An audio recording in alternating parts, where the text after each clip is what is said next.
Hey everybody, Frugal Farmer here.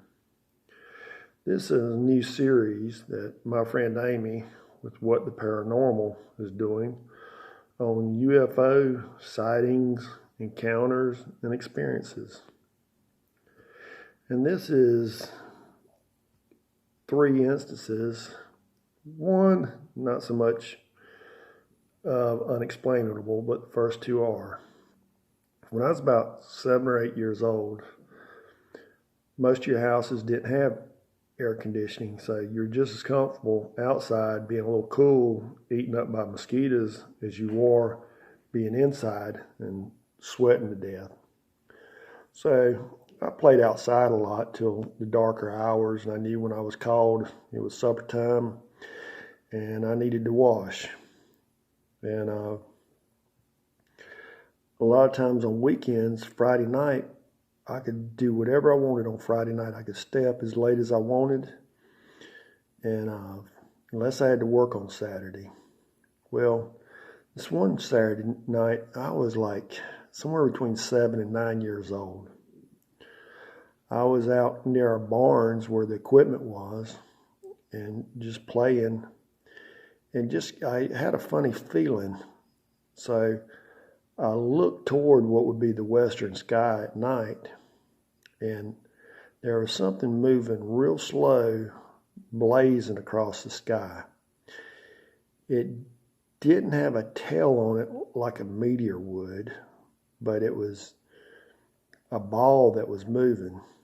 Well, me being the age I was scared. And this thing, it wasn't varying in its path, and it was going across what seemed to be really slow to me.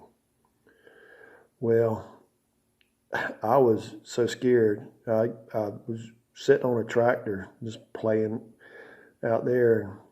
So I got down off the tractor, and it was all I could do to make it inside to get to the bathroom. This thing just scared me. And for a long time, if it even started getting kind of dark, I was inside. And nothing ever came of it. Didn't know what it was, and I was too young to kind of look in the paper to see if there may have been a meteor sighting or anything like that. But that one was my first experience with something in the sky that couldn't be explained. The other, it was on a summer night, and there was a lunar eclipse going on. I was probably somewhere 12 to 13. 11, 13 maybe. My mama knew if something was going on like that, I was going to be out there with my binoculars to see it. Well, it wasn't going to be till like 2 in the morning. So I was out there posed looking, and the eclipse took place, but there was a light off from it. It was a bright light. And I've even gone back and researched this to try and get a newspaper story for this particular oral retelling of this event, but I hadn't been able to find anything. Well, there was this light, and it was just right off from there, and I said, well, that looks strange how that was. And it was there the whole time the eclipse was taking place, and finally when the eclipse was subsiding, I came in and went to sleep. Well, I went to a store the next day, and these men were talking about that had been in the paper or the news about this light that was off, and it was unexplained as to what that light was. I wasn't able to get any further information on it than that, and trying to look back on it and dig up some history, I was unsuccessful of doing that as well. And my third story is, I was in college in South Carolina. I was near Sumter, South Carolina, big Air Force base there. And I stayed on a lake called Santee Cooper. I was renting a house there and going to college. Well, I was coming in. It would have been the wee hours of a Saturday morning. I was coming in, and I was under the influence of spirituous drink. And I was going by this cow pasture, and they did have cows in there, and there was a bull in there too. I saw something hovering over the cow pasture. Well, I'd never seen nothing like that. So I pull off the road. I still look at it, and it's going back and forth, just hovering in place there. So I figured that was a UFO. Well, in my mind, if I can go out there and make contact, I was going to be the liaison between the UFO and Earth. And hopefully I'd make some good money off this thing.